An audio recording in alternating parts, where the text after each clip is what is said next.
Білі на кожным кроку. Праваабаронца Андрэй Палуда распавёў пра сваё спатканне ў камеры на Крэсціна з галоўным рэдактарам нашай Нівы Ягорам Марціновічам, якога моцна збівалі пры затрыманні. 6 жніўня, 20 гадзіна, гэта спадарства праграма «Белсат-Зум». Вітаю вас, Віталь Бабін, і запрашаю на сённяшняе выданне. Як еўразвяз можа дапамагчы беларускаму бізнесу? Якім чынам беларусы паехалі бы і аказвалі будаўляныя ці там рамонтныя паслугі прямо ў Еўропе? Беларускія медыкі працуюць ва Украине. Была надежда у меня лично, да, что сработают забастовки. Но, к сожалению, к моему пошел не тот сценарий, который бы хотелось. І трыбунал над Лукашэнкам. У Кангрэсе США прапануюць распачаць міжнародны суд над беларускім дыктатарам. Гэтая справа можа быць распачатая па рашэнні Савета бяспекі АН. 24 мільёна еўра. Менавіта такі пакет дапамогі ў якасці салідарнасці з народам Беларусі прыняла Еўрапейская камісія. З гэтай сумы 4 мільёна еўра мусіць пайсці на падтрыманне айчыннага бізнесу. Аднак пасля прэзідэнцкіх выбараў 2020 года айчынныя бізнесоўцы не могуць разлічваць на такую фінансавую дапамогу. Якое ж ёсць выйсце? Распытаем кіраўніка КС Беларусь Сержа Наўродскага. Штогод еўрапейскі звяз аказвае Беларусі і беларускаму народу шматмільённую дапамогу. І што змянілася пасля жніўня 2020 года? Якія галоўныя бар'еры ўзніклі на шляху дастаўкі гэтай дапамогі, гэтай падтрымкі? Пасля выбараў змянілася кардынальна ўсё. Мало таго, што дапамога зменшылася, да, зменшыліся проста фінансавыя потокі. Акрамя таго, і все каналы дапамогі, которые былі звычайныя раней просто простымі, звычайнымі, да, пералічэння грошай, цяпер яны не працуюць. Нельга, немагчыма пералічыць грошы ў Беларусі альбо нават праз нейкія еўрапейскія фірмы ці еўрапейскія некамерцыйныя арганізацыі. Таксама это просто зараз уже немагчыма. Ну і в цэлым існуе вялікая верагоднасць, што тыя, хто атрымлівае дапамогу альбо нейкім чынам звязаны з еўрапейскай дапамогай, могуць проста быць прызнаныя злачынствамі. Глядзіце, Лукашенко зараз таксама пагражае знішчыць бізнес прыватнай кампаніі, дзе няма так званых дзяржаўных прафсаюзных ячэек. Як гэтым людзям можна дапамагчы? Ох, гэта вельмі складанае пытанне. Я баюсь, што канкрэтна ў гэтым выпадку не дапаможа нічога. Ніякая ні фінансавая, ні тэхнічная дапамога, на жаль, не дапаможа, акрамя таго, што трэба проста змагацца за свае правы на месцы. Спадар Серж, якім менавіта бізнес у Беларусі вось сёння, на сённяшні дзень патрабуе найбольшай дапамогі з боку еўразвязу, ды ўвогуле матэрыяльнай падтрымкі? Мы лічым, што гэта малы і сярэдні бізнес. Это той бізнес, который, па-першае, знаходзіцца зараз не ў фаворы у кіраўніцтва Беларусі. Прадпрымальніцтва, як мы ведаем, увогуле фактычна пастаўлены крыж. Яно будзе хутчэй за ўсё рэгрэсаваць наступныя некалькі месяцаў, можа быць, нават некалькі гадоў. Вось. І паколькі стаўка ў Беларусі зроблена зараз на вялікі бізнес і перадусім на вялікі дзяржаўны бізнес, то, конечно ж, найбольшую форму дапамогі патрабуюць малыя і сярэднія прадпрыемствы. Больш за тое, малы бізнес, збольшага малы бізнес і прадпрымальніцтва сярод тых, хто пастраждаў найбольш пасля выбараў, і яны якраз такі і страты занатавалі, і таксама патрабуюць нейкай, скажем так, дапамогі па развіццю альбо хаця бы па падтрыманню таго ўзроўня даходаў і продажу, якія існуюць зараз. Магчыма, у вас ёсць нейкія дадзеныя па лічбам, колькі менавіта бізнесаў пацярпела вось пасля выбараў 2020 года ў выніку рэпрэсій, у выніку пераследаў, альбо, магчыма, таксама праз усе гэтыя кавідныя абмежаванні, якія дзейнічаюць таксама і ўплываюць на гэты бізнес? Ведаеце, ні я, ніхто іншы не дасць вам некай канкрэтнай лічбы па колькасці прадпрыемстваў альбо хаця бы нават па аб'ёму бізнеса. Былі спробы падлічыць, конечно ж, мы ўсе ведаем і платформы, і зборы інфармацыі наконт бізнеса, які пастраждаў. Але вельмі цяжка казаць пра нейкую дакладную лічбу. Калі ўлічыць сюды яшчэ эміграцыю беларусаў, эміграцыю тых, хто быў заняты ў гаспадарцы, и миграцию фирмаў, которые были вымушаны съехать, Ну, то размова, конечно же, будет ісці не про сотні, а хутчэй про тысячи неких там суб'ектаў прадпрымальніцтва, так? Колькі гэта можа быць працоўных у цэлым, зноў-такі розныя лічбы прыходзяць з розных краінаў, з розных бакоў, і на сённяшні дзень я бы не стаў казаць канкрэтна, колькі гэта. Але тым не менш мы ведаем, што гэта размова пра даволі такі сур'ёзную колькасць тых беларусаў, которые былі вымушаны альбо з'ехаць, альбо спыніць сваю дзейнасць.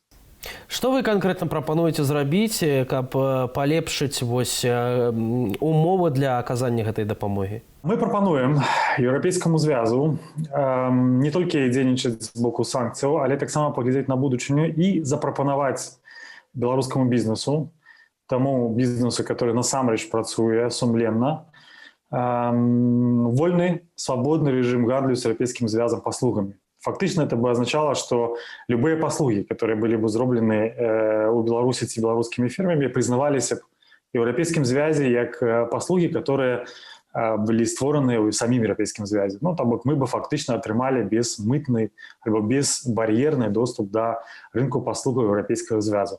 Это бы такие своего рода великая безбарьерная сфера гандлю послугами.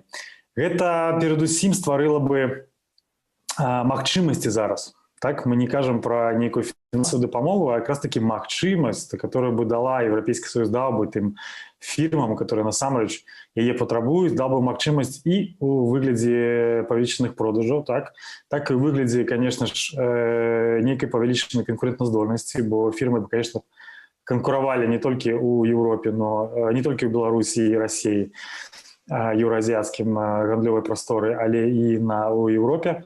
Ну і таксама показала пэўную будучыню, так, та будучыню, да которой мы все павінны імкнуцца, не на словах, не на нейкіх там, скажем так, на канкрэтных прыкладах, так, як бы гэта выглядала. Які найбольшы аб'ём імпарту і паслугаў з Беларусі ў еўразвяз? Наколькі я разумею, гэта ў першую чаргу IT-паслугі, так? Найбольш зараз мы экспартуем еўрапейскі звяз транспартных паслугаў, але гэта ўвесь транспорт. Гэта і аўтамабільны, гэта і чыгуначны, гэта і марскі, у тым ліку, і паветраны. Вось, аўтамабільнага транспорту там найбольш, конечно ж, і гэта самы складаны сектор. Это той сектор, который будзе патрабаваць найбольш працы сярод экспертных камісіяў, каб предоставіць беларускім перавозчыкам магчымасці доступу на еўрапейскі рынок. Але я адразу скажу, што гэта магчыма. Гэта магчыма, і гэта толькі пытанне узгодненасці на экспертных узроўнях беларускіх і еўрапейскіх экспертаў, якім чынам гэта ажыццявіць. І я лічу, што якраз такі транспартны сектор, аўтамабільны транспартны сектор, перадусім, гэта прыклад, скажем так, найбольшай рыначнай канкурэнтназдольнасці нашых транспартнікаў. Так? Это там, дзе фактычна рынкавасць і рэфармаванасць гэтага сектора найбольшая. То бок з усіх іншых сектараў, которые ёсць у беларускі разам з IT-секторамі. То бок гэта кампаніі, которые здольны канкураваць, которые будуць 100% мець магчымасці дадатковых паслугаў на еўрапейскім кірунку. Такіх паслугаў не аўтамабільных, а ў цэлым транспартных каля 62% у 2020 годзе мы экспартавалі. Вось, еўрапейскі звяз. На другім месцы у нас паслугі звязаныя з камп'ютарамі і інтэрнэтам. То бок гэта і ёсць той IT-бізнес, яго каля 30%. Вось. І такім чынам гэтыя две галіны, которые найбольш, скажем так, найбольш канкурэнтназдольныя, але да іх трэба далучыць яшчэ таксама і будаўляны сектор. Будаўляны сектор – это і беспасрэдна само будаўніцтва, і таксама архітэктурна-праектаўляныя, архітэктурна-праектавыя паслугі, так. Вось. По наших подліках гэта той сектор, который быў бы, скажем так, который меў бы найбольшы выхлоп, скажем, который найбольш недооценёны, так, на рынку еўрапейскім сярод беларускіх паслугаў. Вось. Такім чынам, вось гэтыя тры, хутчэй за ўсё, яны былі бы ключавымі такімі найбольш канкурэнтназдольнымі сектарамі ў Европе. А як на практыцы это б выглядала вось імпорт гэтых паслугаў Еўразвяз? Што канкрэтна, можа, нейкія канкрэтныя крокі можна вось з вашага боку, з боку кейс Беларусь прапанаваць для таго, каб палепшыць плыні вот гэтыя фінансавую, тым ліку дапамогу фінансавую? Безумоўна, безумоўна.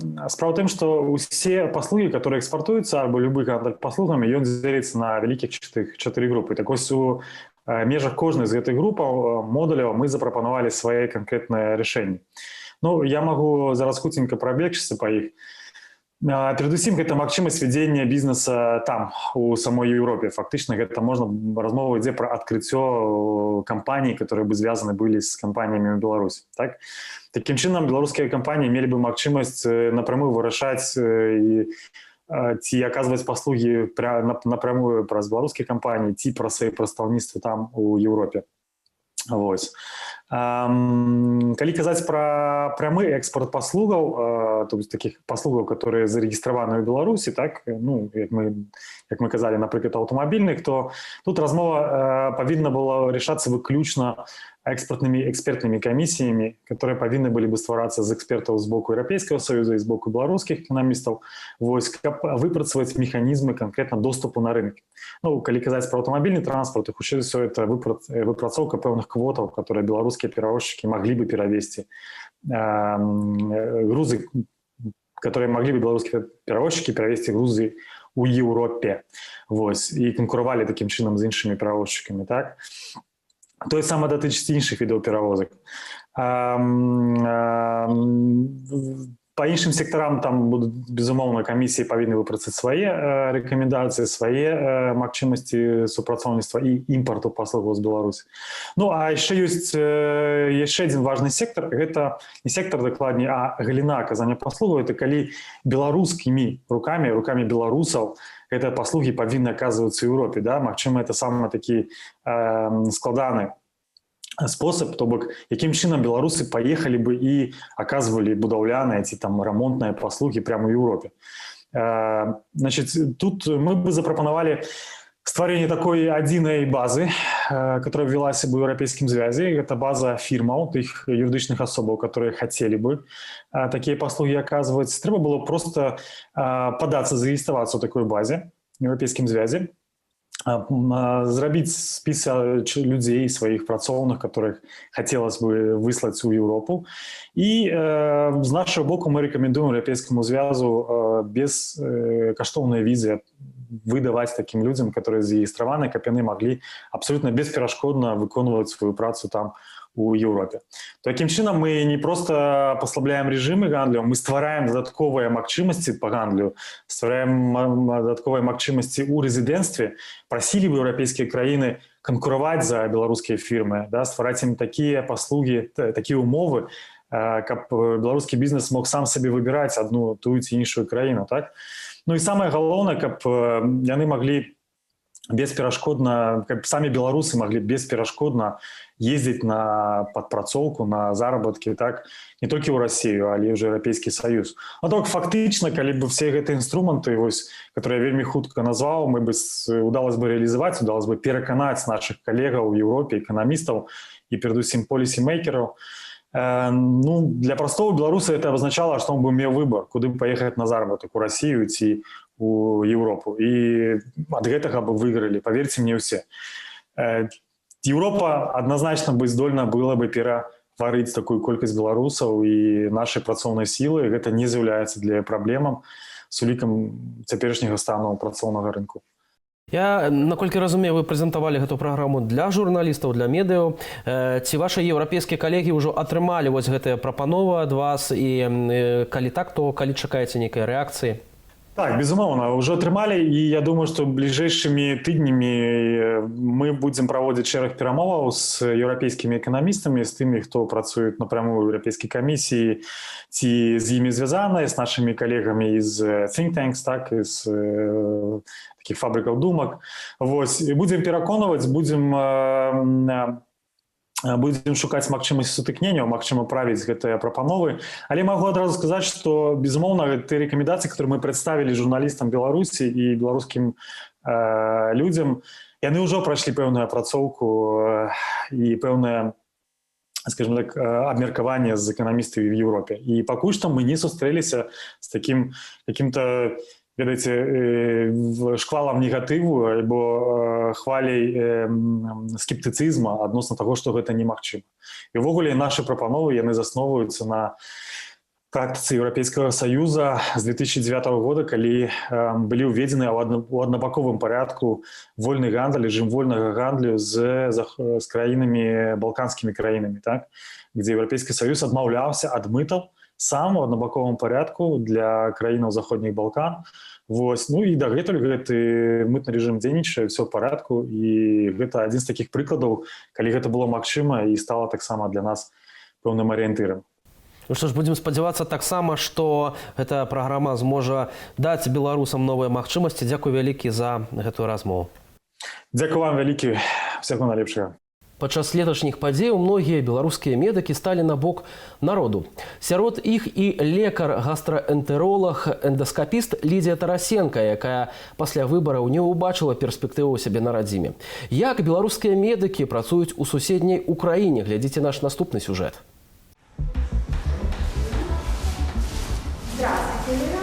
Здравствуйте, меня зовут Тарасенко Лидия, я врач-гастроэнтеролог-эндоскопист, и это мое рабочее место. Пойдемте в кабинет.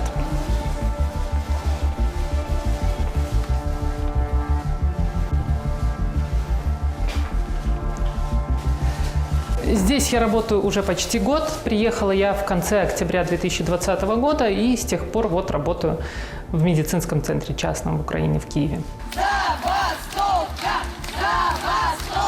Мой переезд – это было что-то среднее между спонтанным и спланированным переездом. Когда я поняла, что я хочу уехать из Беларуси, я изначально нашла себе работу, я знала, куда я поеду работать. У меня было время спокойно собраться, собрать документы и уехать. Хотя я не планировала этот переезд, скажем, еще за месяц до его. Точкой, в которой я приняла решение об отъезде, было спад забастовок. То есть была надежда у меня лично, да, что сработают забастовки. Но, к сожалению, к моему пошел не тот сценарий, который бы хотелось. Все-таки переломилась эта история с забастовками, они пошли на спад, и для меня в тот момент стало очевидно, что все затянется надолго. 1,5 года назад люди выезжали в основном потому, что маленькие зарплаты, врач на свою зарплату не может себе позволить там, на одну ставку, да, ни в коем случае содержать там семью. Потому что полный феодализм, потому что бесперспективняк, потому что ты не видишь никакой перспективы ни для себя в профессиональном плане, ни для своих детей, где ты их там, хочешь растить, это не та страна, где ты видишь, что твои дети получат там, лучшее образование, не получат, я не знаю, психологических травм от взаимодействия с нашими там, социальными институтами, начиная от детского садика. В обществе нет уважения к медицинским работникам как таковым, уж тем более, если ты там медсестра, то это вообще человек второго сорта. Ты не защищен с юридической точки зрения, потому что любое осложнение, связанное и не связано с тем, что ты делал, автоматически может вылиться в уголовное дело. Сейчас волна миграции обусловлена в первую очередь политической ситуацией, небезопасностью для собственной жизни, то есть отток кадров был всегда. Сейчас вот эта вот волна, которая началась, я в начале волны это и уехала, обусловлена другими причинами. И они уже не столь сильно связаны с зарплатами, с отсутствием оборудования, с отсутствием возможностей для профессионального роста. Это все было, это все осталось, обострилось сейчас, но сейчас люди уезжают в первую очередь по другим причинам. Не потому, что им там зарплату маленькую платят, Есть очень важный момент, который произошел с выборами в перевыборный период. Внутренняя иммиграция сменилась внутренней репатриацией. То есть люди сказали, вдруг осознали себя нацией, вдруг осознали себя народом и сказали, что я хочу жить в своей стране, и я хочу делать здесь что-то хорошее. То, чего не было там еще за полгода до выборов. Коридор для персонала.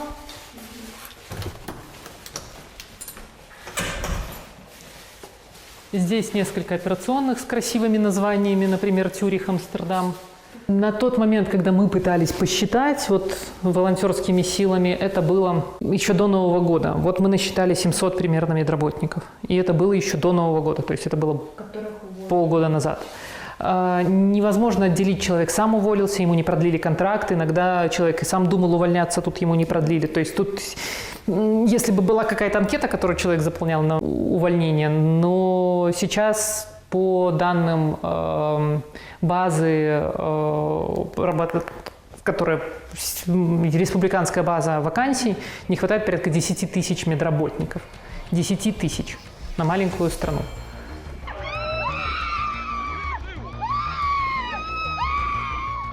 Я, как и многие, наверное, не предполагали, во что это все выльется. То есть понятно, что выборы были сфальсифицированными, но это были не первые сфальсифицированные выборы в нашей стране. Понятно, что общественное напряжение росло, но тем не менее я не ожидала той волны протестов, волны солидарности, которая случится в эти дни. 9 августа мы проголосовали и, в общем-то, скорее из интереса, а что там будет, пошли на улицу с друзьями.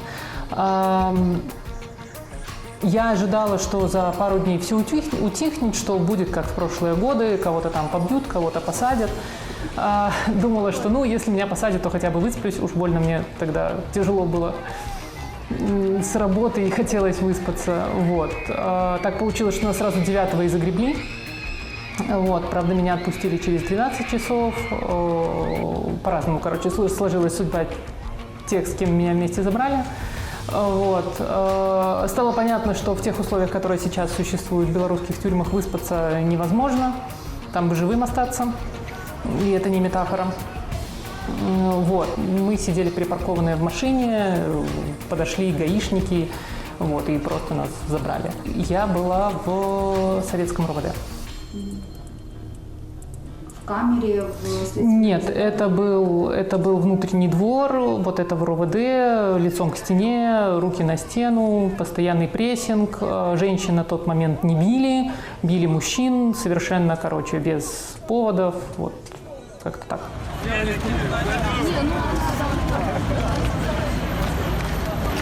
Меня не было среди добровольных медиков, которые непосредственно контактировали с пострадавшими. Помощь, она разная бывает.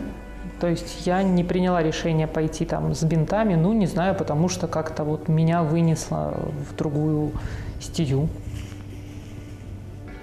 Если у тебя есть в руках профессия врача, это не значит, что единственным возможным для тебя шагом будет взять собрать аптечку. Есть другие способы. Есть система сейчас, которая позволяет онлайн-консультации проводить фактически бесплатно белорусам. Врачу, да и вообще медработнику, наверное, это одна из самых сложных специальностей в плане адаптации где-то за рубежом, потому что процесс подтверждения твоих медицинских документов, специализации, квалификации – это всегда долго, всегда бюрократически очень странно, явные перекосы. То есть врачу, медработнику тяжелее всех на самом деле. Процесс подтверждения всех моих медицинских документов, врачебных специальностей, квалификации занял у меня 8 месяцев. В итоге, да, довольно все это долго. Но это ни в коем случае не должно служить аргументом, вот, посмотрите, там тяжело. А где легко? Как ни странно, возникла вот эта иммигрантская тоска. Все, о чем писал Ремарк, оказалось вдруг правдой. Когда я читала его книжки в детстве, мне всегда казалось, что это что-то такое для красного словца сказанное, что так не происходит с людьми. Они не хотят вернуться в страну, оккупируемую фашистами. А оказалось, что хочется. Амерыканскі кангрэсмен Хрыстафер Сміт прапануе ініцыяваць міжнародны трыбунал у справе злачынстваў рэжыму Александра Лукашэнкі. Наколькі перспектыўна гэтая прапанова, запытаемся у прадстаўніка Святланы Ціхановскай у прававых пытаннях Сергея Зікрацкага. Спадар Сергей, ці ёсць сёння юрыдычныя падставы для звароту у міжнародны крымінальны суд адносна злачынстваў, якія чыніць Александр Лукашенко разам з сілавікамі? Тут трэба глядзець на матэрыяльны бок гэтага пытання і на працэсуальны бок. Калі мы кажам пра матэрыяльны бок, то на мой асабісты погляд тое, што было накрэсцена у жніўні 2020 году і тое, што адбывалася і зараз адбываецца у ІВС, у следчых ізалятарах, гэта можна разглядаць як катаванні, і адпаведна гэта з'яўляецца злачынствам, якое падлягае адказнасці па крымінальных кодексах іншых краінах, па крымінальных кодексах Беларусі, і ў тым ліку можа стаць прадметам разглядальніцтва у міжнародным судзе як злачынства супраць чалавечнасці. Гэта матэрыяльнае пытанне. Так, гэтыя дзеянні могуць разглядацца як такое злачынства, якое падлягае разгляданню ў гэтым судзе, але ў нас ёсць таксама і працэсуальнае пытанне, як супраць каго гэтая справа можа быць узбуджаная і якім чынам яна можа разглядацца. Праблема ў тым, што Рэспубліка Беларусь не падпісала Рымскі статут, адпаведна не ўзяла на сабе абавязальніцтвы прымаць вось гэты міжнародны трыбунал, і адпаведна на гэтай падставе няма магчымасцяў супраць Беларусі узбудзіць крымінальную, не супраць Беларусі, а супраць канкрэтных асобаў на тэрыторыі Беларусі узбудзіць гэтую крымінальную справу і разглядзець яе у трыбунале. Аднак у Рымскім статуце ёсць адно выключэнне, якое кажа аб тым, што гэтая справа можа быць распачатая па рашэнні Савета бяспекі ААН. Адпаведна, калі будзе адпаведнае рашэнне Савета бяспекі ААН, то тады гэтая справа будзе ўзбуджаная і гэтая справа можа быць разгледжана у трыбунале. Адпаведна, тую заяву, якую сёння зрабілі прадстаўнікі ЗША, хутчэй за ўсё сведчыць менавіта пра гэты інструмент, пра гэты механізм. Калі ЗША ініцыююць гэтае пытанне, і калі гэтае пытанне будзе прынятае Саветам бяспекі ААН, то, адпаведна, гэтая справа можа быць разгледжана міжнародным трыбуналам. Ці любая дзяржава можа звярнуцца з ініцыятывай для таго, каб распачаць такі суд? Так, ніякіх абмежаванняў няма. Гэта можа быць любая дзяржава, калі мы кажам пра той механізм, які прадугледжаны Саветам бяспекі ААН. Калі б мы казалі пра іншыя механізмы, там ёсць пэўныя выключэнні, але ў гэтым механізме так можа быць любая дзяржава. Як тады можна прыцягнуць да адказнасці Александра Лукашэнка, які па-ранейшаму кіруе Беларусю? Ну, глядзіце, тут мы мусім казаць пра канкрэтныя злачынствы і пра тых, хто гэтыя злачынствы здзяйсняў. Факт кіравання дзяржавай яшчэ не азначае, што гэтая асоба будзе пакараная і ёсць вінаватая ў гэтых злачынстваў. Суд мусіць разгледзець канкрэтныя выпадкі, высветліць, хто канкрэтныя злачынствы здзяйсняў, хто даваў указанні гэтыя злачынствы здзяйсняць, і адпаведна гэтыя асобы мусяць быць прыцягнуты да адказнасці. Калі суд знойдзе канкрэтных асобаў, якія здзяйснялі гэтыя злачынствы, калі ён знойдзе канкрэтных асобаў, якія давалі указанні, то толькі гэтыя асобы мусяць быць прыцягнуты да адказнасці. Адпаведна, Александр Лукашенко таксама можа быць прыцягнуты да адказнасці толькі ў той ситуации, калі будуць прамыя доказы таго, што гэтыя злачынствы здзяйсняліся па яго прамому указанню. Спадар Сергей, наколькі доўга гэты працэс можа зацягнуцца? Спачатку, як вы сказалі, ЗША мусіць ініцыяваць гэты працэс, потым звярнуцца да Рады бяспекі ААН, правда? І ўжо толькі тады можа распачацца разгляд гэтай справы і могуць быць прыцягнутыя да адказнасці тыя асобы, якія здзяйснялі гэтыя злачынствы па часе і па механізму юрыдычнаму. Як доўга гэта можа працягнуцца? Мы мусім разумець, што гэты механізм вельмі і вельмі доўгі. А тое, што зараз адбылося, гэта проста пачатак гэтага механізма. Калі Савет бяспекі ААН прыме адпаведнае рашэнне, пачнецца толькі працэдура расследавання гэтай справы. І толькі калі гэтая працэдура пройдзе, калі падчас расследавання гэтай справы будуць высветлены канкрэтныя асобы, якія здзейснілі злачынства, толькі пасля гэтага справа перадаецца ў трыбунал для разгляду. і мы мусім разумець, што гэта доўгая працэдура, але гэта вельмі важная працэдура, асабліва ў сённяшні час, калі прававыя інстытуты ў Рэспубліцы Беларусь не працуюць. Гэтыя інструменты даюць надзею грамадзянам Рэспублікі Беларусь аб тым, што злачынцы будуць пакараны. Што да мяне, то нягледзячы на важнасць вось гэтага інструменту, калі мы кажам пра міжнародны трыбунал, а таксама шэраг іншых інструментаў, напрыклад, крымінальныя справы, якія ўзбуджаны ў Літве, у Польшчы, ёсць спробы ўзбудзіць гэтыя справы ў іншых краінах. Гэта важныя інструменты. Але што да мяне, то я лічу, што самым важным інструментам будзе прыцягненне да адказнасці гэтых асобаў менавіта ў Рэспубліцы Беларусь па беларускаму заканадаўству. І я абсалютна ўпэўнены, што тады, калі сітуацыя ў Рэспубліцы Беларусь зменіцца, калі да ўлады прыйдзе новае дэмакратычна абранае кіраўніцтва, тады будзе магчымасць прыцягнуць да адказнасці ўсіх гэтых людзей ўжо на тэрыторыі Беларусі. А гэты працэс, той, які сёння распачала ЗША, не толькі пакуль што яшчэ не распачала, а ініцыявала, гэта такой даволі сімвалічны працэс, ён таксама вельмі важны. Допустим, что все-таки улада ў Беларусі не зменится ближайшим часам, а суд и разгляд гэтай справы будзе ўжо адбывацца.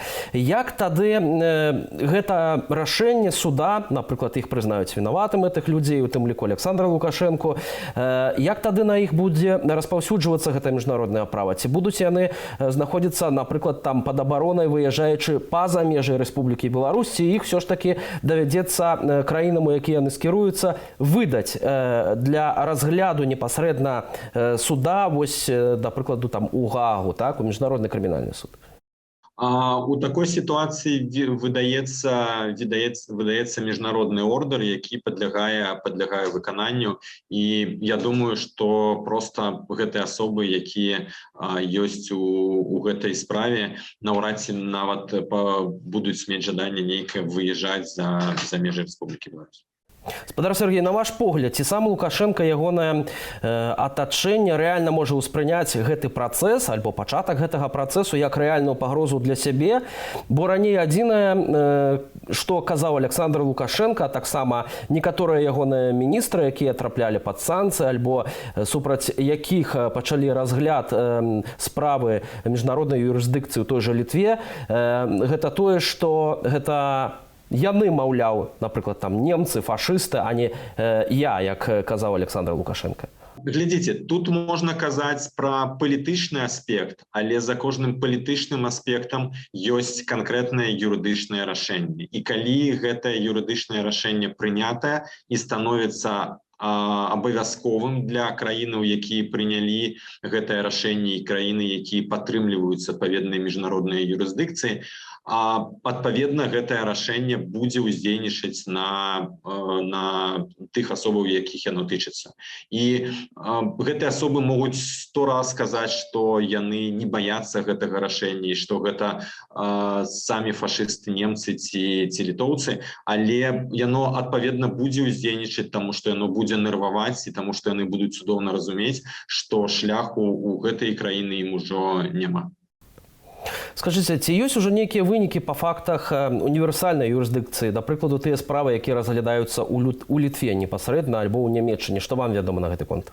Зноўку і зноўку гэта вельмі доўгія справы, і мы мусім разумець, што адное, калі справа расследуецца на тэрыторыі Беларусі, калі ў следчых ёсць безліч механізмаў і спосабаў раскрыць асобаў, якія здзейснілі злачынствы, трэба параўноўваць сітуацыі, калі справа расследуецца на тэрыторыі іншай дзяржавы, і калі тая ж Літва, Польша, іншыя краіны не маюць магчымасці афіцыйна ўздзейнічаць з Беларусю для расследавання гэтай справы.